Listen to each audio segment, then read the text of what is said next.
you. This is It's Cantor. slightly different than what I planned, but Okay. You'll surprise us. I'll It'll be surprise good. you. I'd like to introduce Cantor Wendi Freed. Cantor Freed serves Congregation Beth El in Norfolk. She has served on the executive council of the Cantors Assembly, and we are delighted to have you with us for this early morning teaching. Thank you so much, Deborah. So I was speaking to a couple of my congregants yesterday about my topic for today, and they asked if there'd be a source sheet. And I said that I had thought about it, but that talking for 30 minutes to a blank screen with just the text didn't seem too appealing to me and probably wouldn't be to anybody else. So they thought that my goal for the class would be a little bit harder to accomplish without having the sources. So Plan B is less reliant on the text, but it still connects us to our Torah, our prayer, and our God in a full immersive experience, mind, body, and soul, and how important it is to keep each of these pieces healthy, even through and after a year as we've had. So today we are going to focus on my mind, my body, my spirit, and my God. So I know that you've all hopefully been enjoying this wonderful learning, and I want to thank Alana Garber and her incredible team, Flo, and everyone for making this happen. So we are created with the heart, the mind, body, and the soul. We are made of these things.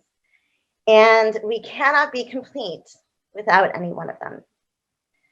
Society preaches about being healthy, but most often they're talking about the right weight to be at or the next thing to do with your body, but they don't talk about the importance of being healthy in every way possible. What we most often don't realize is that we can't be healthy bodily if we're not healthy in the spirit and the psyche. And so it's on our whole being that we have to focus if we're truly to take care of this incredible gift that God gave us. For it is a gift. And so today we're exploring the concept of renewal and realignment of the totality of ourselves, mind, body, heart, and spirit. So we're going to start with the body. And the text that I'm using is from Bereshit, and it's chapter 1, verse 27.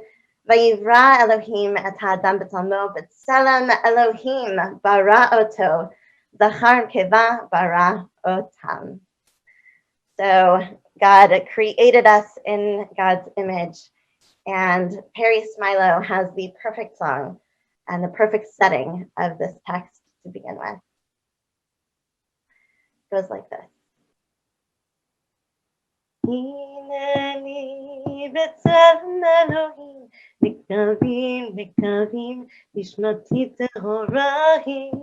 Hineni b'tzelem Elohim, mikavim, mikavim, nishmati tehorahi.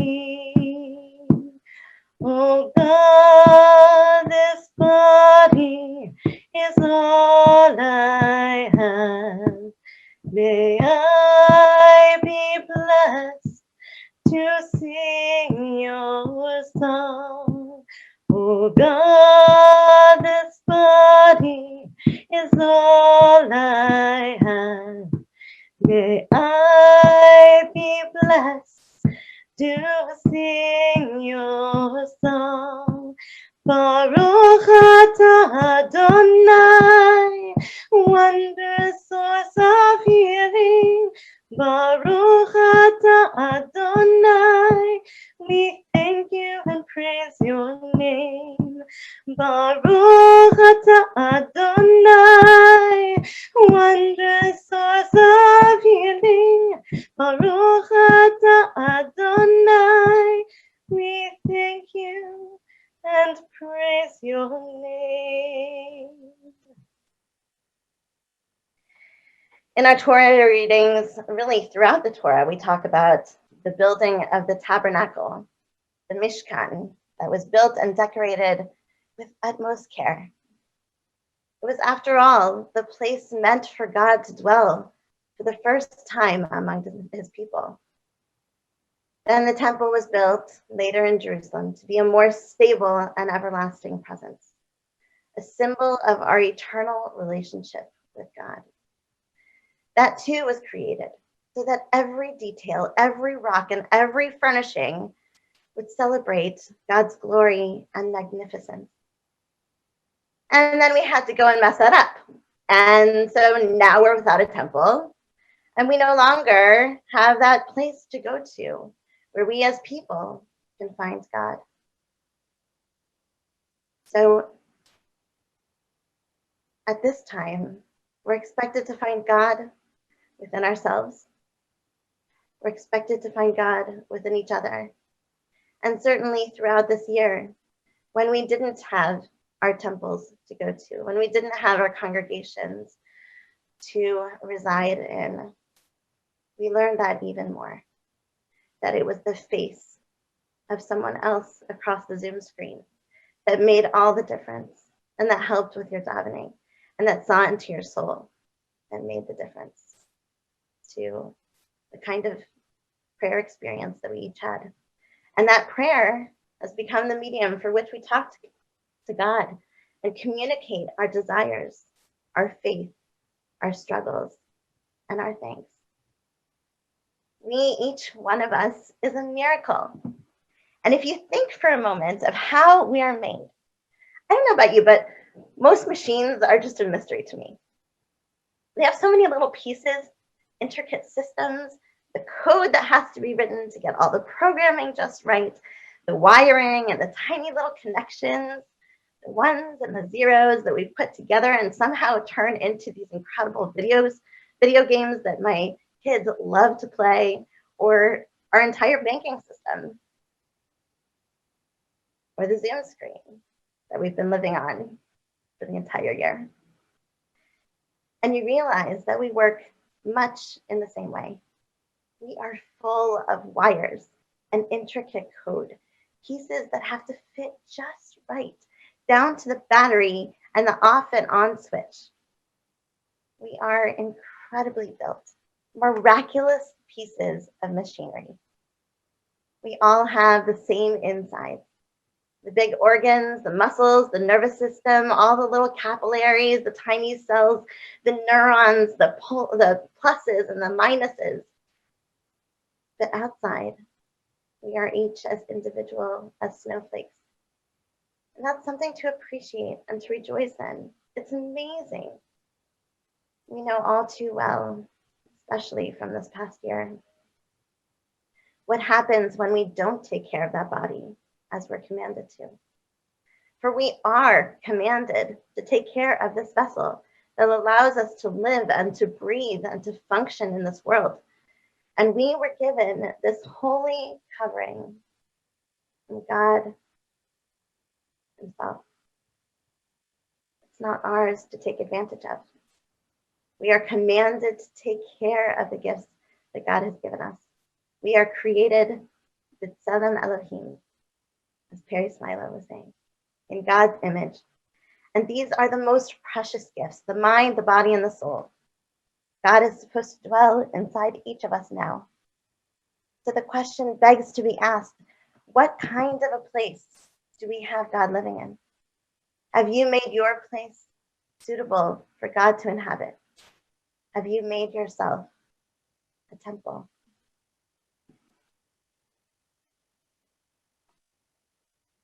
The next text that we're going to is the Shema. Shema, listen, pay attention. Our mind is such a gift, such a huge part of what makes us who we are. And health is not just within the body, but it truly begins with the mind. And unlike a computer's mainframe and a hard drive built by human hands, we still have no idea, really, how the human brain works. and why we only use such a small capacity of it. In my opinion, the mystery and the beauty of that makes it even more astounding. However, we've learned that the mind is extremely strong. And if we're not strong there, we can't attain strength anywhere else. It's from the psyche that we get the power to turn away from the things that will hurt us, to keep with the diet, to resolve and exercise, to know right from wrong, to keep on the path, to keep doing what we know we need to do. And with a strong mind, you can accomplish almost anything. God gave us free will and the ability to think and to rationalize. However, he knew he couldn't just turn us loose and we would know how to live a good life. Human beings are too fragile for that. So he gave us the Torah. And for the Jews, the Torah that we celebrate today is the brain trust of our people. In it, we find our strength and our resolve. We learn from our history, our people's choices and struggles to walk the straight path, to choose right from wrong. So we thank God for giving us our minds that we can intellectualize, we can doubt, we can struggle, we can question, we can glory in our newfound knowledge, and for the Torah, whose text we revere. We must not waste this gift of intellect. But to be strong, we have to continue, practice positive self-dialogue, gratitude, and praise every single day. That's what our prayer does for us. So just as we work our bodies, we must also work our minds and our spirits. Speak a peak Shema helps me get into that mode, understanding and appreciating the Torah, appreciating the power of the mind to pay attention to the important messages that we're being given. Sing with me if you know it. Shema Yisrael, Adonai Eloheinu, Adonai Echad. Shema Yisrael, Adonai Eloheinu, Adonai Echad. Shema Yisrael, Adonai Eloheinu, Adonai Echad.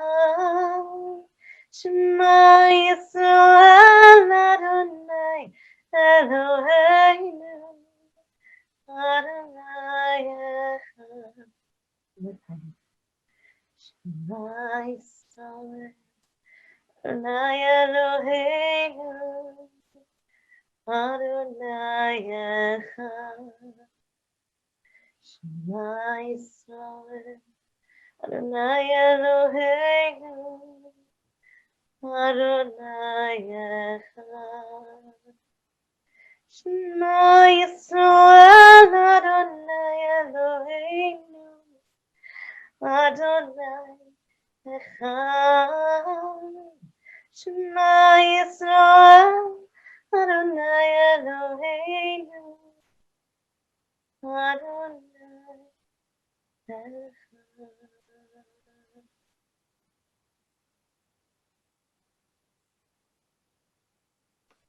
Our next gift is the soul. In just a couple weeks, we will be reading from Parshat Behaladecha. In this parsha, we learn of the menorah, the candelabra that was put into the Mishkan and in the Holy Temple. The menorah had 7 branches, and one of the major daily services of Aaron, Aharon, the high priest, was kindling that candelabra. The verse in the Torah, however, uses an unusual expression for kindling the lamps. It says, when you will raise up the lamps, rather than the more common expression of just to light the lamps. The famous commentator Rashi explains that the priest had to coax the flame, speak to the flame, until it burned on its own. Rabbi Shnoyer Zalman of Leil, a Hasidic rabbi, explains that each of the 7 lamps of the candelabra corresponds to one of the 7 holy character traits we just learned about in counting up through the Omer. Chesed, love and benevolence. Gevurah, restraint, awe and fear. Tiferet, harmony and synthesis. Netzach, competitiveness. Hod, devotion. Yesod, communication. And Malchut, regality or receptiveness. The Lubavitcher Rebbe points out that one of the conclusions we must draw from this is that there are really several different paths in Judaism. There are 7 different ways, and probably more. We are not all the same, and we are not all meant to be the same. And just as there are 7 basic character traits, so too there are 7 legitimate and valid ways to be a candelabra, a luminary. You don't have to be a carbon copy of someone else to be a good Jew. You don't have to look the same. You don't have to act the same or think the same way as the person next to you. The critical issue is, are you kindled? Are you lit up? And if you're lit up and you're illuminating your surroundings as a candelabra of Judaism, then your way is valid. The Torah teaches us this by the fact that the candelabra does not have 1 branch, but 7. And so everybody can be themselves and serve God according to their own personality and their own way. Not everyone believes in this, but I do. And I think that if we can embrace all our different ways of serving and being close to God, we can be closer to our mission of spreading love and healing, especially in this time. Casey Prusher has a beautiful Elohai that I'd like to share with you. The text comes from Bereshit, chapter 2, verse 7. We read that God formed the human of dust from the earth and breathed into its nostrils the soul breath of life. And so, as we sing Elohai Neshama Shenatata Bi Tehorahi, God gave us this soul, which is pure. Let's think of God breathing into us his life, her life,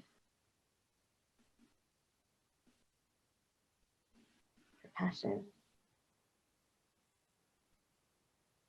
ability to create, and to be the best human that we can be on this earth. Elohai, Neshama, Shenatata Bi, Elohai, Neshama, Shenatata Bi, Tehorahi,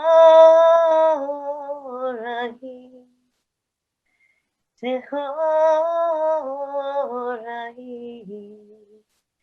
Tehorahi. Right again. Elohai, Neshama, Shenatata Bi, Elohai, Neshama, Shenatata Bi, Tehorahi, Tehorahi, Tehorahi,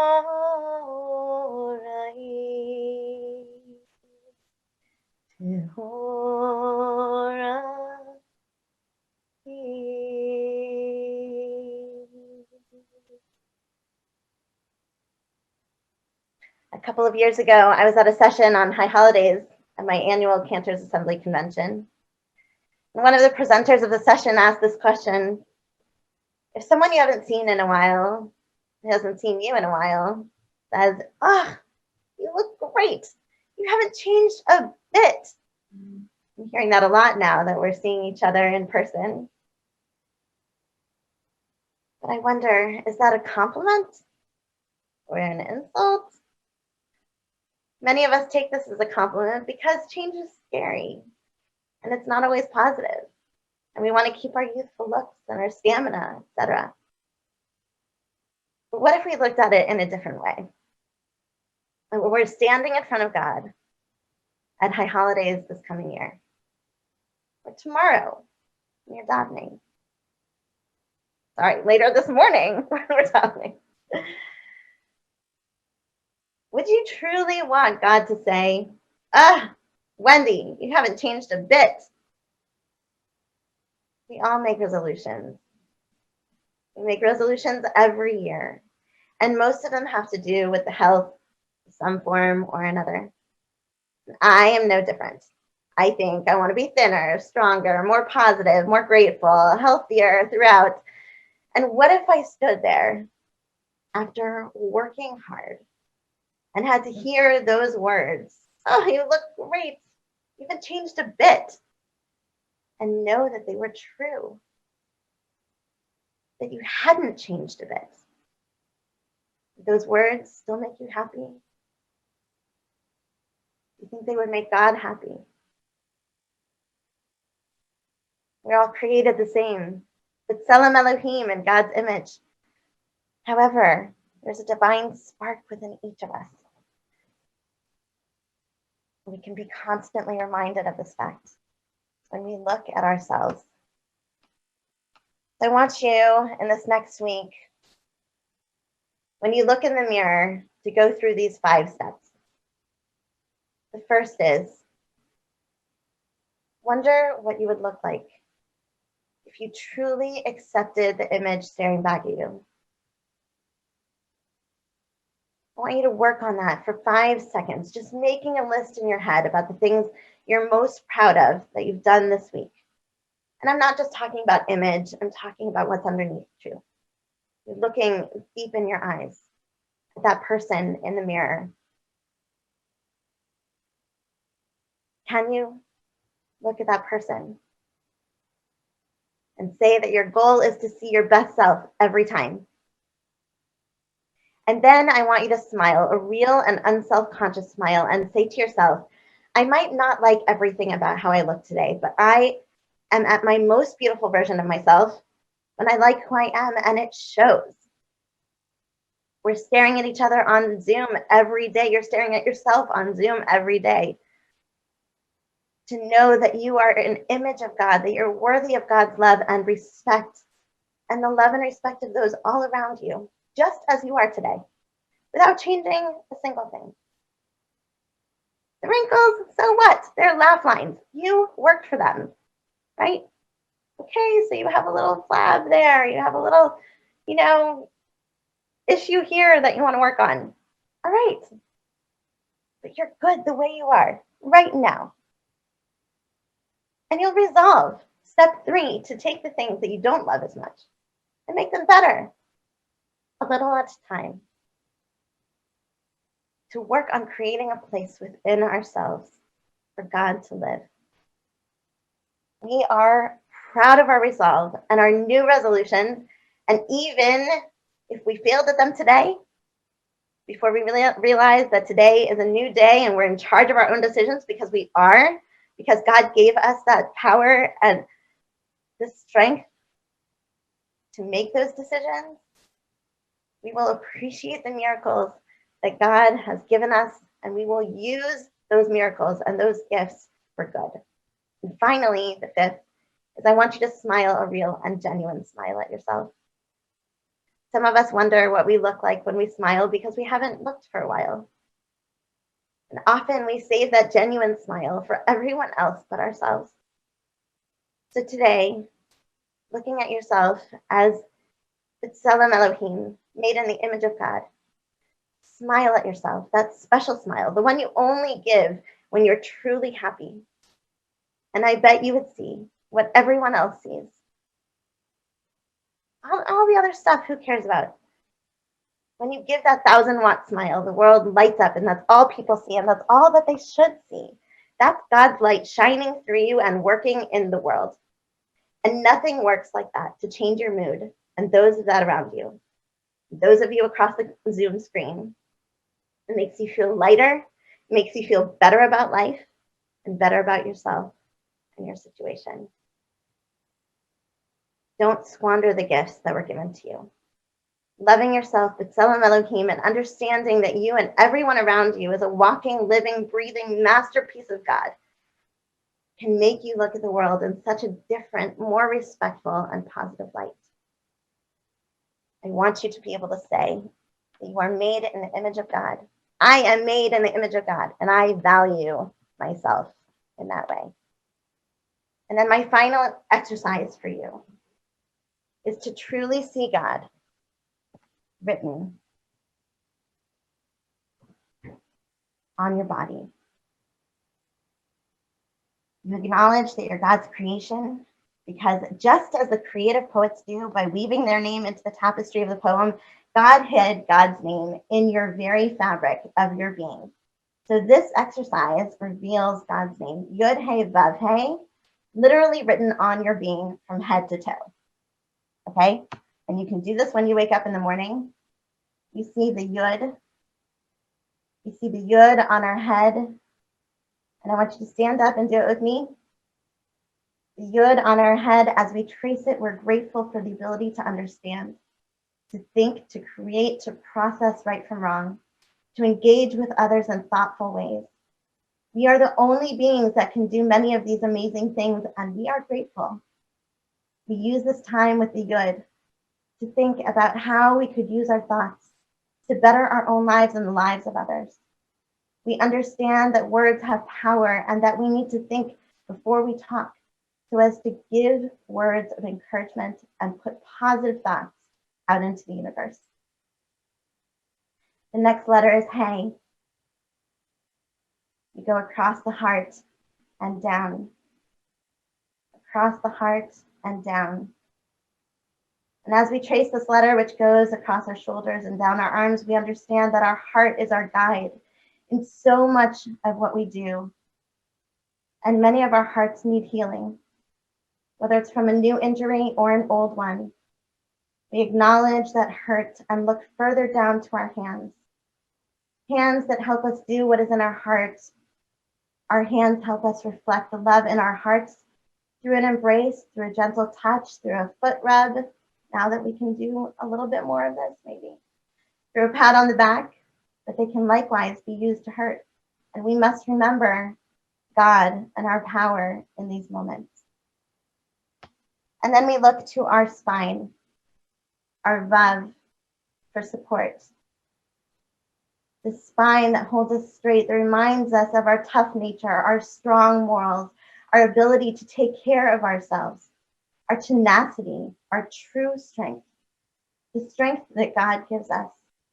This is where the resolve comes from, the place where life changes can start taking place, the place you hear about from all the heroic gestures and books and see in the movies, the straight back and the I can do it attitude. You carry all of that right here in your spine, your vibe.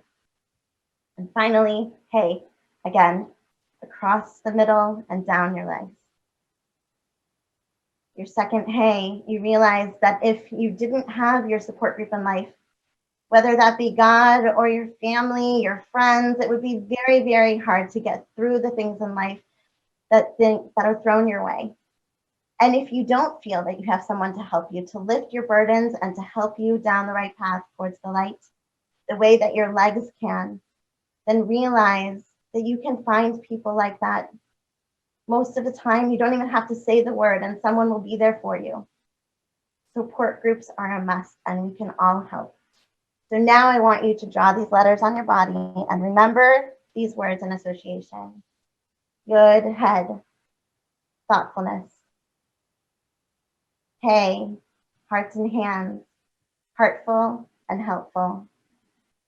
Vav, vertical, strength and resolve, and hay, legs, love, and support. It is my hope and prayer today that the Torah that we've shared together throughout this entire night will stick with you, that you will look at your prayer and look at yourselves as vehicles for good and for positivity throughout the world. Thank you so much for being with us, with me today, and I'm going to hand it back over. Thank you so much. Rabbi Fried, thank you so much for your beautiful inspirational teaching and sharing with us also your beautiful voice. Your congregants are so lucky to get to hear thank you. On a regular basis. A little rough after the night, Beautiful. No, it's well, maybe, but for us, it would just sounded so beautiful. So thank you. Thank you. Thank you so much. So, one of the things about being a congregational rabbi is you never get to be with your other rabbi friends on any kind of Jewish holidays. So